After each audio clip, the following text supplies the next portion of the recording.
Dan Dr. William Campbell dalam bukunya menulis, jika gunung mencegah bumi dari goncangan, lalu mengapa terjadi gempa di daerah pegunungan? Saya jelaskan, Quran tidak pernah mengatakan gunung mencegah gempa bumi. Gempa itu zilzal. Dan jika Anda melihat di definisi kamus Oxford, dikatakan bahwa gempa disebabkan oleh ledakan kulit luar bumi karena pelepasan tekanan gelombang seismik, karena retaknya bagian dalam batu, atau karena reaksi vulkanik.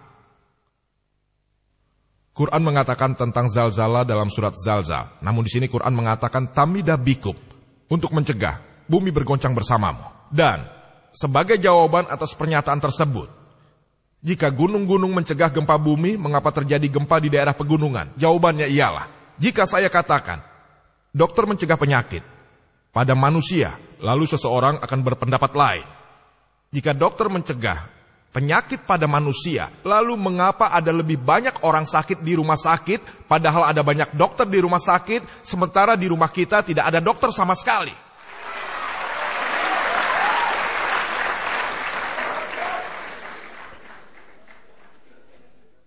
Di bidang kelautan, Quran yang mulia mengatakan dalam surat Furqan 25 ayat 53, bahwa Allah lah yang menciptakan dua macam air, satu manis dan enak, dan satunya asin dan pahit.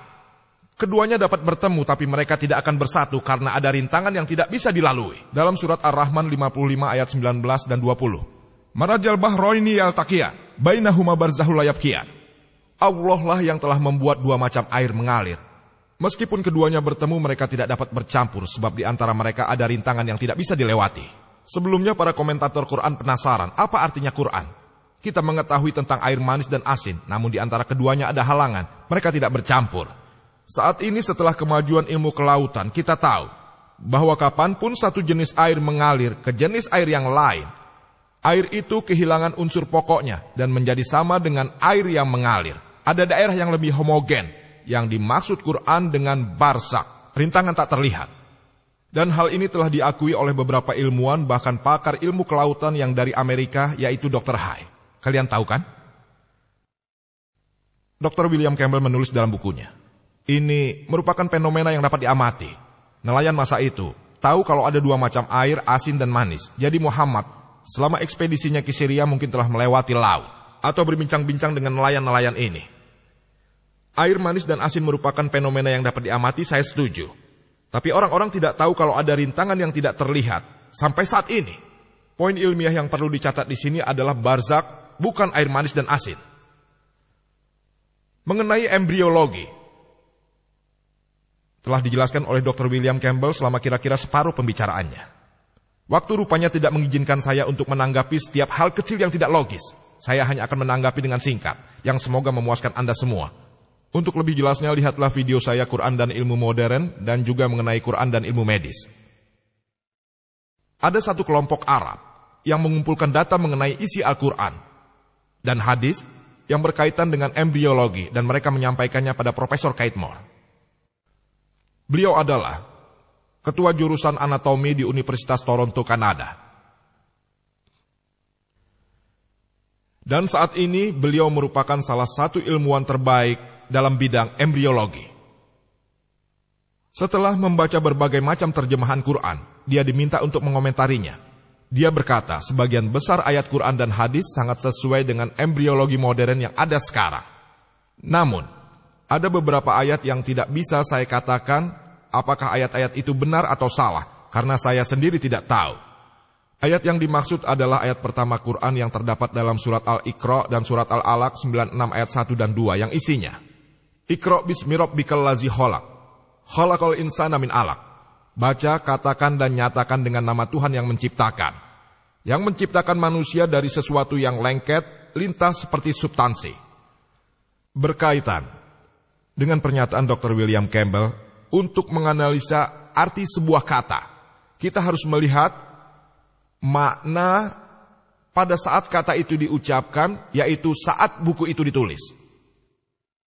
Dia benar kalau mengatakan bahwa untuk menganalisa makna, kita harus menganalisa makna pada saat kata itu diucapkan dan akan dikatakan pada siapa kata tersebut. Jika pernyataannya itu dicermati, mengenai Injil, saya sangat setuju mengenainya.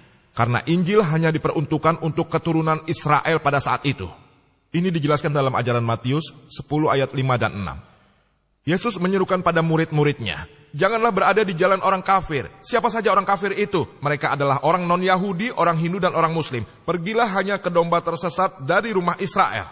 Yesus berkata dalam ajaran Matius 15 ayat 24, Aku hanya dikirim untuk domba tersesat dari rumah Israel.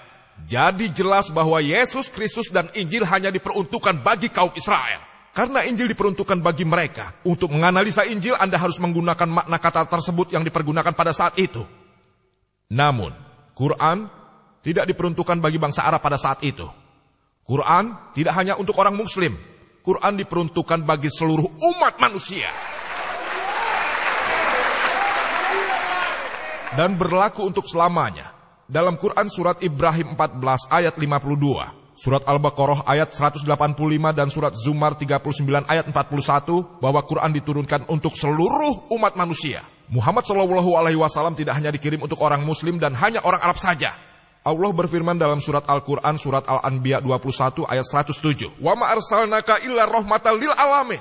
Kami telah mengutusnya sebagai rahmat, pedoman bagi seluruh umat manusia. Jadi apa yang dimaksud dalam Al-Quran, Anda tidak dapat membatasi maknanya hanya untuk saat ini, karena Quran adalah untuk selamanya. Sehingga makna alakah, lintas seperti substansi, atau sesuatu yang lengket. Profesor Keith Moore berkata, saya tidak tahu apakah tahap awal dari embrio seperti seekor lintah dan dia pergi ke laboratoriumnya. Kemudian dia menganalisa tahap awal dari embrio di bawah mikroskop dan membandingkannya dengan foto seekor lintah dan dia tercengang akan kemiripannya. Ini adalah foto seekor lintah dan ini embrio manusia. Yang Dr. William Campbell tunjukkan pada Anda adalah perspektif lain dari yang ini. Buku ini akan terlihat persegi panjang, tapi kalau begini, perspektifnya berbeda.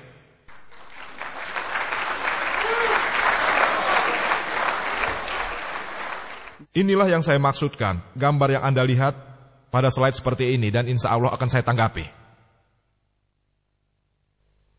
Profesor Keith Moore, setelah 80 pertanyaan ditanyakan padanya, dia berkata, jika Anda menanyakan pada saya 80 pertanyaan ini 30 tahun yang lalu, saya tidak akan menjawabnya lebih dari 50%. Karena embriologi baru berkembang 30 tahun yang lalu. Dia mengatakan hal ini tahun 80-an. Sekarang, percayakah kita pada pernyataan Dr. Keith Moore dalam kaset video, ini adalah fakta. Fakta. Annahul haq. Jadi apakah Anda lebih mempercayai percakapan pribadi Dr. William Campbell dengan Profesor Keith Moore? Atau pada apa yang disebutkan di buku ini? Yang ditulis dengan sudut pandang Islam juga foto yang telah saya tunjukkan pada Anda. Serta kaset video yang Anda lihat sendiri. Putuskanlah sendiri. Percakapan pribadi Dr. Moore dengan Dr. Campbell atau pernyataan di video. Sama halnya dengan Dr. William Campbell yang telah memperlihatkan videonya. Atau 100% pada saya tentang bulan memantulkan cahaya akan kita bahas nanti. Juga informasi tambahan apapun yang didapatnya dari Quran dan hadis. Semuanya ada di buku sini. Manusia yang berkembang. Edisi ketiga buku ini mendapatkan penghargaan untuk buku medis terbaik yang ditulis pada tahun itu. Buku ini adalah edisi Islam yang ditulis oleh Syekh Abdul Majid Al-Jindani. Dan diakui kebenarannya oleh Dr. Keith Moore.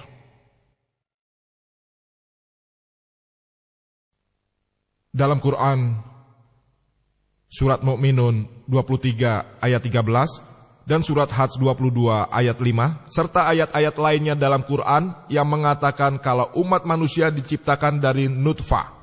Dalam bahasa Arab, artinya suatu kuantitas yang sangat kecil. Dan kita tahu, pada saat pengeluaran mani dari berjuta-juta sperma yang ada, hanya satu yang diperlukan untuk membuahi telur. Dan Quran mengacu pada nutfah. Quran menyampaikan dalam surat Sajdah 32 ayat 8, kami telah menciptakan manusia dari sulalah. Bagian terbaiknya yaitu hanya satu sperma dari jutaan sperma lain yang dapat membuahi sel telur. Quran merujuk pada sulalah.